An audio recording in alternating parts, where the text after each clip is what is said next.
Оштон кабар барбы? Тиги экөөнүчү төшөктөн кармалыптыр да. Мен аны өз көзүммен көрдүм. Жайна, Толкунбекти кечире көрбү? Жок, алар жакшы кишилер. Кайненемди өз апамдай жакшы көрөм.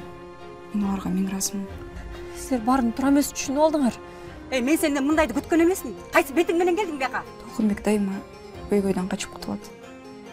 Анын үчүн башкалар азап чегишет. Жашомо жаркайт. Кирип келген жалгыз Толкунбек. Кайга баратасың? Мен Жайна баратам. Жайна мени кечире, түшүндүңбү? Ал боркер. Анын өз аялы, өз үй бүлөсү бар. Ал сага чоочун эркек. Ушундай болорун билгенмин да. Билгем. Толкун аке көрмөйт да. Камалат ал жакында. Сен машинаңды бузса, мен үй бүлөм бузулат, түшүнүп койчу. Жайна, ошол аял менен чын эле кармап атыптырбы? Же чын эле ушак бекен? Шеттин баласы. Билем. Жайна кыйналып атат. Бирок мага да оңой эмес.